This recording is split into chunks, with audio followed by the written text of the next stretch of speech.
Hello, everybody. Welcome to the first episode of NHL Live Room.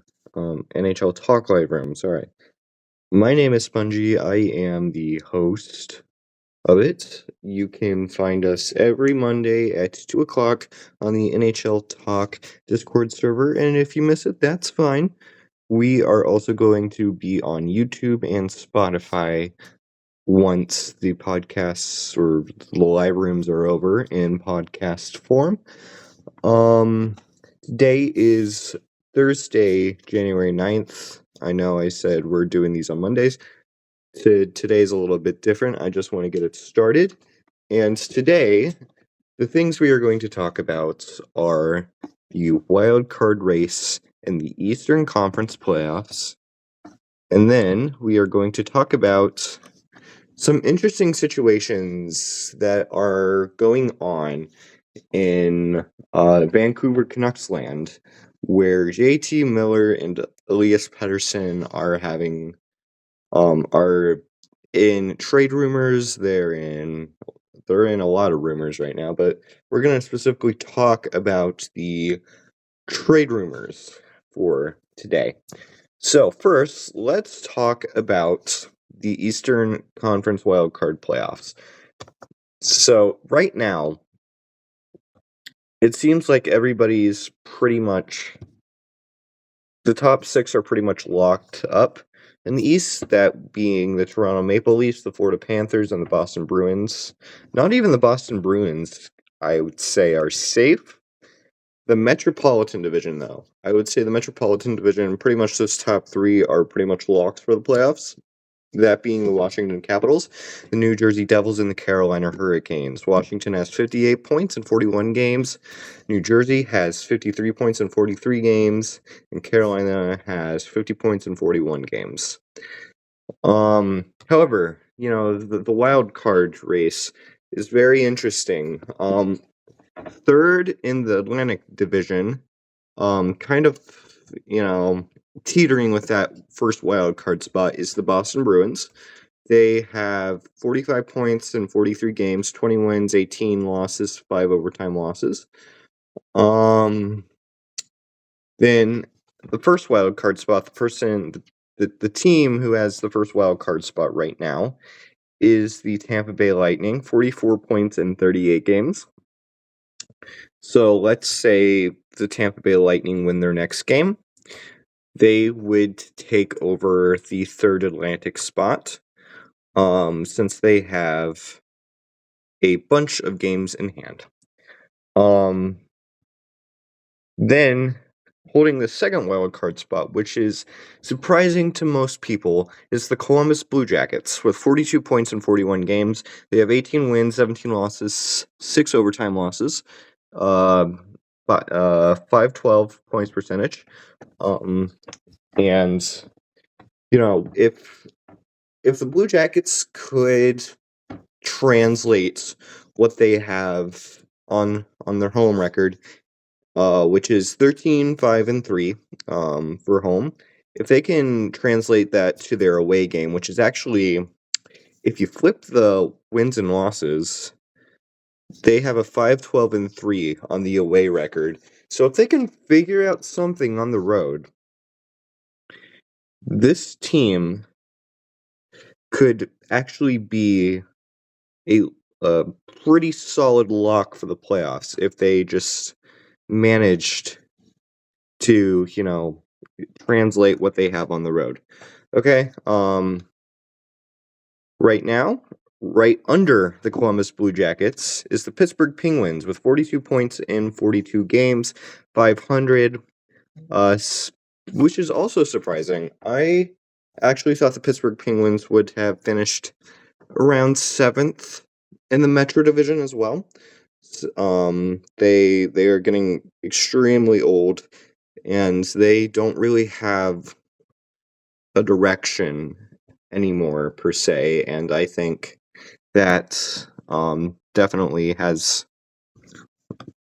will definitely change things. Yeah. So they have 17, 17, and 8. I feel like, the playoffs aren't out of the conversation for them either.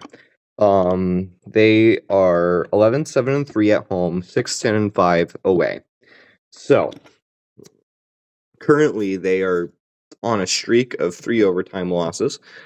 Can they, start pulling some wins together? If they start pulling some wins together, they could be in the mix for a wild card spot. After that, the Ottawa Senators. The Ottawa Senators have 41 points in 39 games.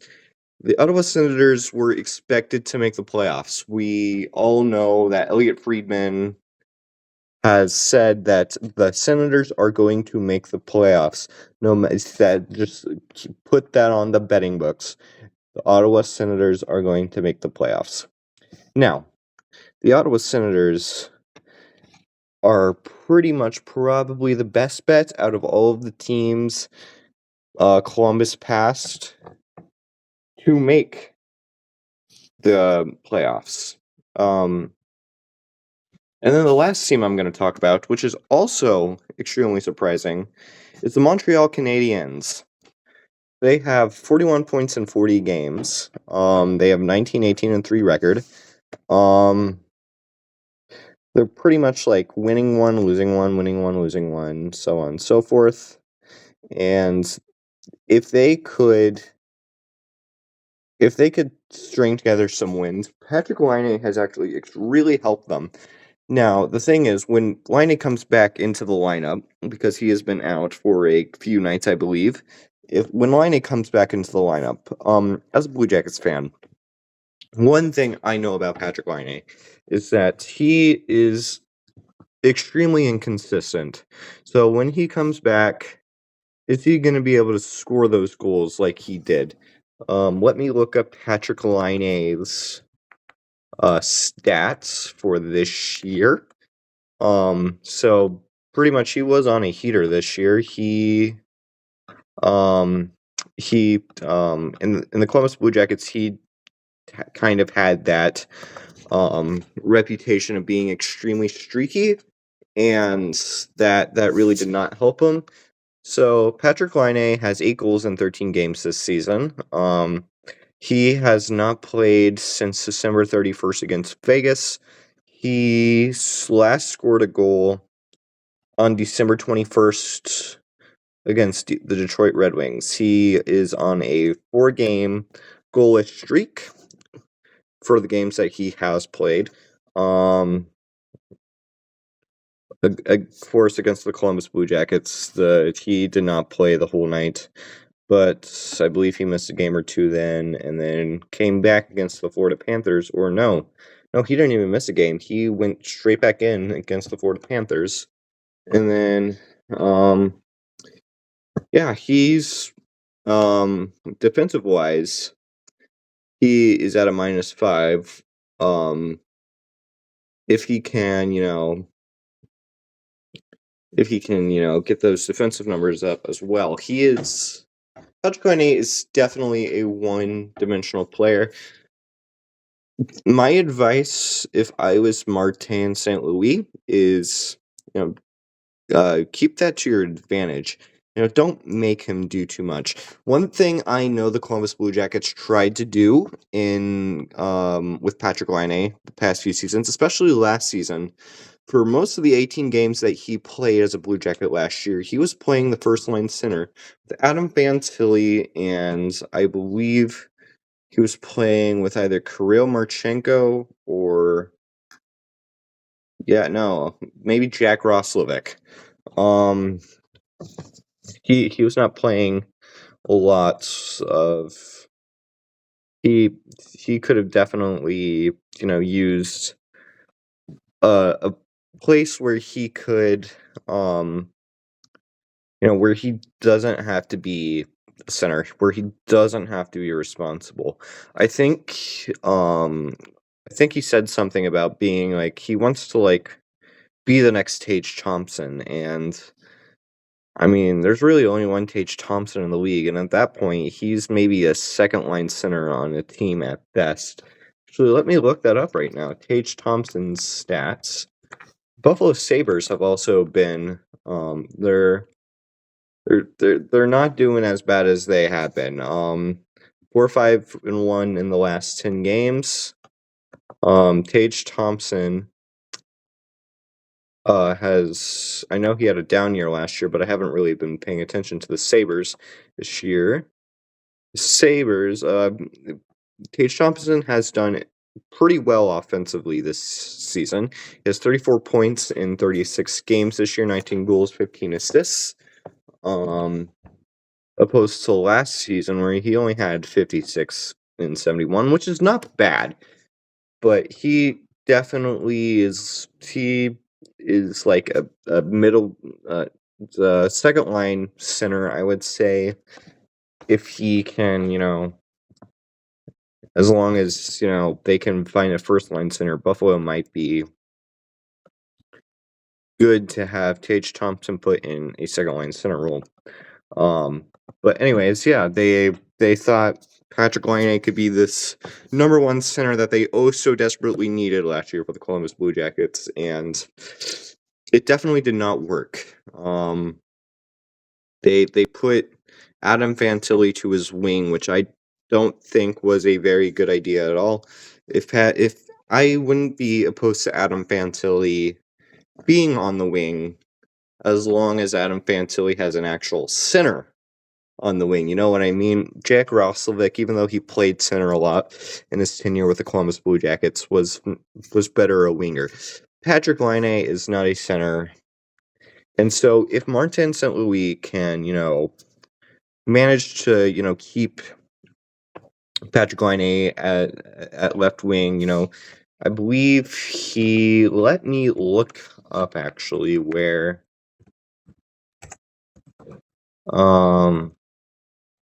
let me see what line he played on.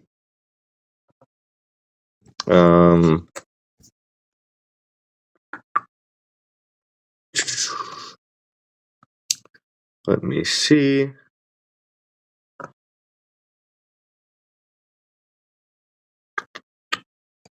I believe he was playing on a line with Kirby Dach, if I'm not mistaken, on the second line.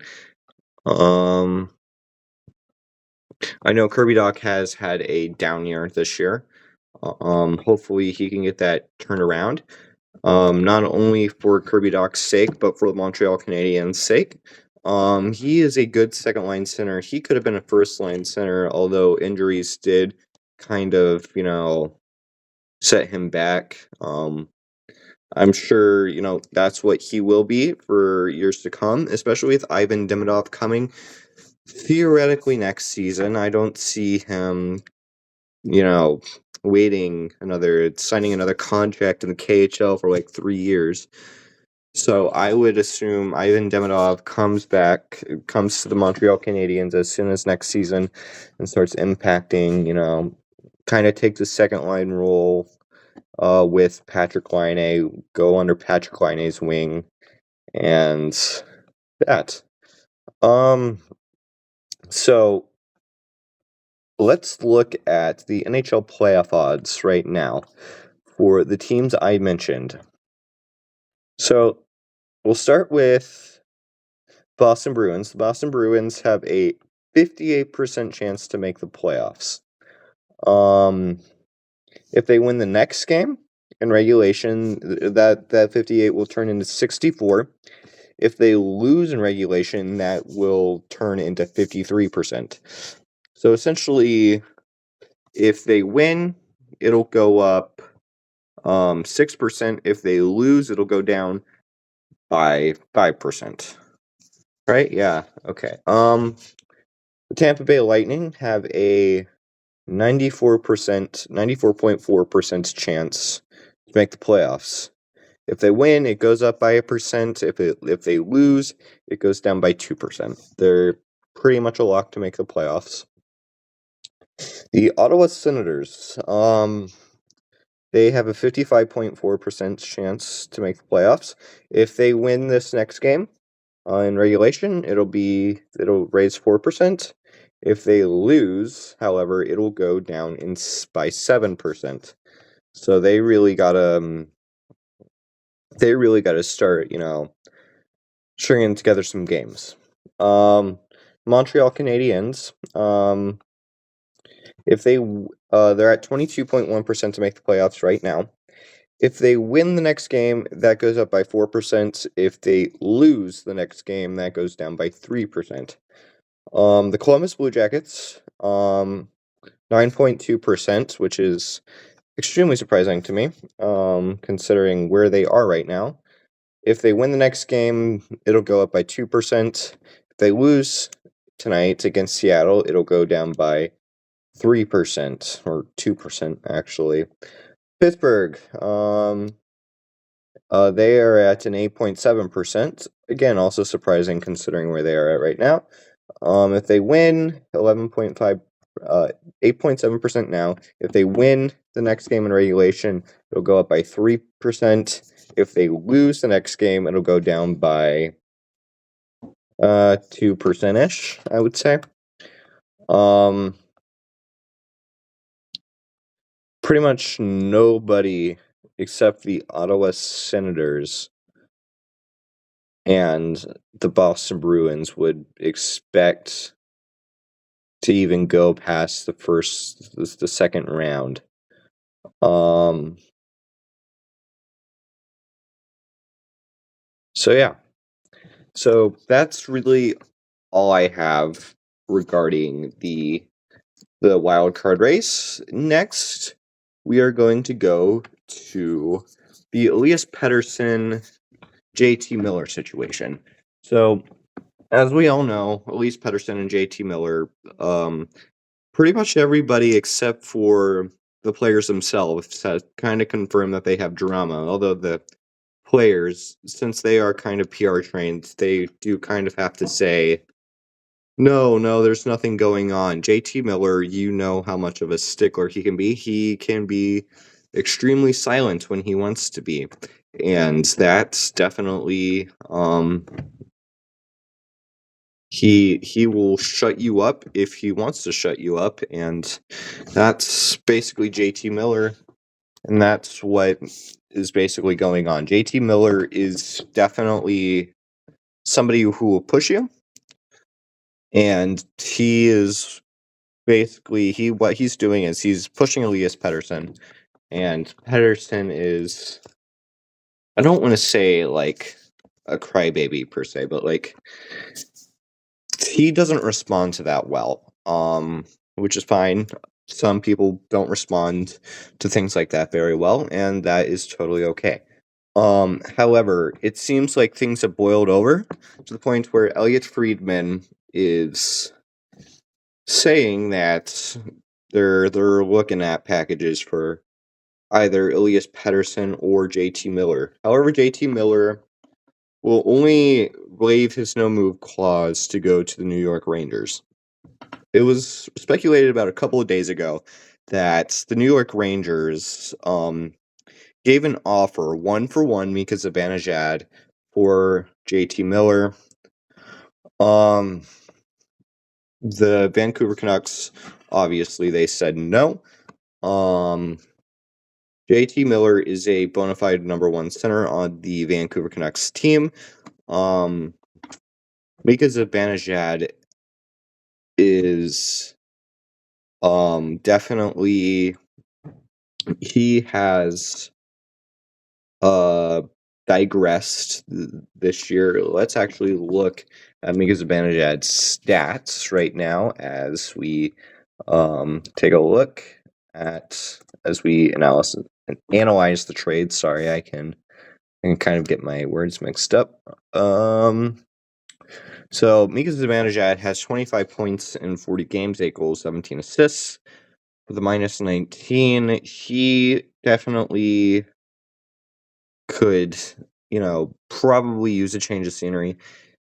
On the New York Rangers, he can definitely use a change of scenery, and he's proven that he can be a number one center. He's been a number one center on this New York Rangers team for quite a while, even though Panarin's on the second line for whatever reason. Mika Zibanejad has been the first line center for the New York Rangers for the longest time, pretty much since he came to New York. He's averaged no less than 1704 per game. Um,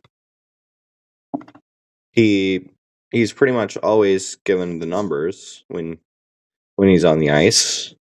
This is definitely a down year for him, and I think he still can have it in him if he really, if the circumstances are right. I know Peter Laviolette definitely um definitely did great wonders for the team last year. I don't know what happened. I think the Rangers are scared of the Rangers players are scared about what's going to happen to them possibly. Rightfully so. Chris Drury has been ruthless. It is his job to be ruthless for the betterment of the team, but the players aren't really liking that. Barclay Goodrow didn't want to go anywhere, so Barclay Goodrow got put on waivers and went to a team that he refused to go to in the San Jose Sharks. Jacob Trouba was threatened. If you're not gonna accept a trade, Columbus Blue Jackets are gonna claim you off of waivers, and I don't think Jacob Trouba, for family reasons, did not want to go to the Columbus Blue Jackets. Although Ohio does have Cleveland Clinic, that is in Cleveland. Pretty much after that, unless his wife works in the medical industry for children. I mean, we do have a pretty good hospital for that, but other than that, it's fine. Like we have fine hospitals, but like I get why he wanted to go to the Anaheim Ducks, where they have wonderful hospitals that his wife can really work at over there. And yeah, so let's actually, to end off today, we are going to go and look at some trades off of Puckpedia, some proposed trades for Elias Pettersson or JT Miller. So anything that includes the Vancouver Canucks we're going to look at, because most likely it's going to include either JT Miller or Elias Pettersson. So the first one I find here, it involves the Columbus Blue Jackets. And I'm gonna like kind of rate them. Like I'm gonna like try to do like a deal or no deal here. So the first trade I have here, the Columbus Blue Jackets receive Vinny Desharnais and Elias Pettersson. Going to the Vancouver Canucks would be Adam Fantilli and Ivan Provorov. That trade, I would say, is a no deal immediately. Although a trade with Provorov could work, there is no way Adam Fantilli is going to be let go by the Columbus Blue Jackets. He has so much potential to be possibly better than Elias Pettersson. Vinny Desharnais, he could probably plug a role on that third line, kind of give us some more defensive stability. But yeah, I think Adam Fantilli's a bit too much there. So let's go find some more. Let's see here. Let's see if this one includes JT Miller or Elias Pettersson. Aha, it does. It involves both. So one is going from New York and Vancouver. One includes the Carolina Hurricanes and Vancouver. So we're going to start with the New York Islanders receiving Elias Pettersson and a 2026 fourth-round pick. Going to the Vancouver Canucks, Noah Dobson. I feel like that is a no deal. I feel like that is an extreme underpay for Elias Pettersson. I'm not gonna lie. Noah Dobson, even though he can be a number one defenseman, Vancouver already has that. Vancouver already has that. Noah Dobson's going to be on the second pair at best, unless Quinn Hughes or Hronik are injured. So there's not really any use in Noah Dobson going to the Vancouver Canucks. So I don't really think that would really work. On top of, that fourth round pick, I mean, maybe 1-for-1, maybe, but that fourth round pick definitely pushes it over for the edge, and the Islanders would definitely win that trade. Now this one actually might be reasonable. Going to the Carolina Hurricanes would be JT Miller. Going to the Vancouver Canucks would be Noel Gunler, Jesperi Kotkaniemi, and a 2025 first round pick. That first round pick's probably going to be low. The Carolina Hurricanes always, finish, between the second and third rounds. That's when they'll always get knocked out. So I think that could work. Just Jesperi Kotkaniemi and Noel Gunler are young, effective forwards, and that 2025 first round pick could be someone good as well. Although I don't know if Eric Tulsky would trade a first round pick. The Carolina Hurricanes have always been known to keep their first round picks when available. Even when they traded a first round pick, it was conditional last year in the Jake Gensel trade. JT Miller would actually be a great addition to the Carolina Hurricanes. He could go in that second line center spot, right under Sebastian Aho. He could play with Jack Roslovic. He could play with Eric Robinson, or whoever is on that second line with the Carolina Hurricanes. We will go through one or two more. Let's see here. Sigh. No, let's not do that.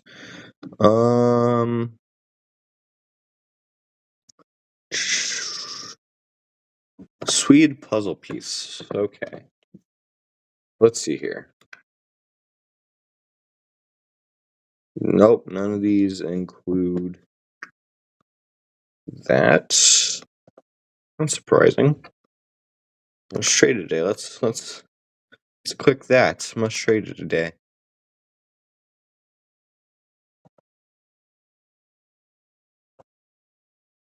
Okay.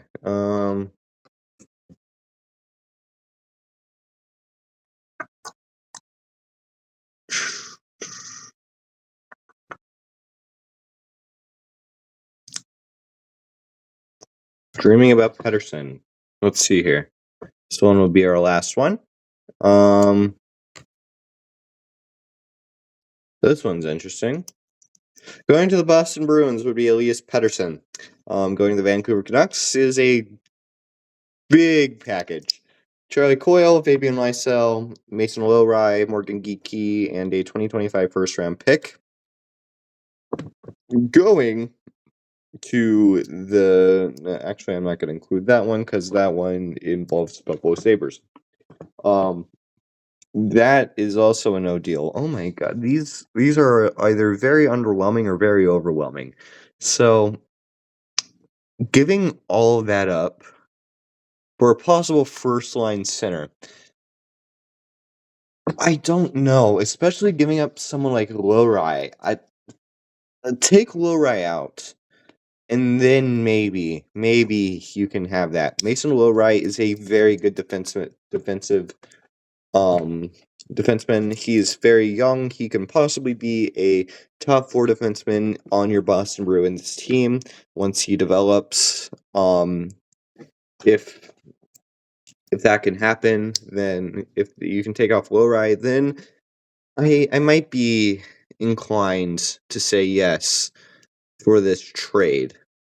So it seems like the Vancouver Canucks really think that they're going to get a big package for Elias Pettersson. I don't think it's going to be that much. Right now, he has been very underwhelming since he signed his big 8-year, $11.6 million contract. Although if the Canucks are going to trade them, they have to trade him they have to trade him no later than June 30th or 31st. Because once July 1st hits, that no move clause kicks in, he would have to waive it, and I don't think Elias Pettersson is going to waive that. Okay, so that'll wrap for the first episode of NHL Talk Live Room. Again, we will be here Mondays at 2 o'clock. I am Spongy. I host, producer, and hockey fan, I guess. If you'd like to listen to this podcast, we will always be live on the NHL Talk podcast, Discord server, not podcast. We will Our podcast episodes will be uploaded to YouTube and Spotify at the conclusion of each episode. As soon as everything gets edited, they will be posted on YouTube channels and Spotify. Given the links will be in the Discord server and also on any descriptions that you may need. And yeah, I hope you enjoyed this first episode. This is Spongy signing off.